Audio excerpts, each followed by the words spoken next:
আসসালামু আলাইকুম। ভিক্টর খানে গেল। এই ভিক্টর দাস যদি আজি ভিক্টর খান হবলগীয়া হয়েছে কিয়? কারণ এই বিজেপি সরকারে বাধ্য করেছে। তাকে এবার কল আই রিপিট, আসসালামু আলাইকুম। এই ভিক্টর দাস যদি আজি ভিক্টর খান হবলগীয়া হয়েছে কার কারণে? এই বিজেপি সরকার, যিখন বিজেপি সরকারে কি কয় হিন্দুত্ববাদ। এই বিজেপি সরকার যিখনে কি বলে কয় বলে গেরুয়া রং। কিন্তু এই বিজেপি সরকারে কি করবে আমাক নোয়া করে পেলালে। মই টুপি পিন্ধা আপোনালোকে দেখিছে। তহঁতৰ হেমন্ত বিশ্ব শৰ্মাই এদিন টুপি পিন্ধিছিলে যেতিয়া স্বাৰ্থ আছিলে। মোৰ কোনো স্বাৰ্থ নাই আৰু মই পলিটিক্স কেতিয়াও নকৰো। क्योंकि सरकार जिसका भी नहीं होगा। ভিক্টৰ দাস ফ্লেক্স দেগা। দ্বিতীয় প্ৰশ্ন, যোৱাকালি ৰাতিৰ কাহিনী সকলোৱে দেখিছে।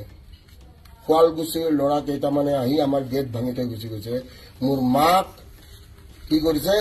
মাক এটেক কৰিব চেষ্টা কৰিছে।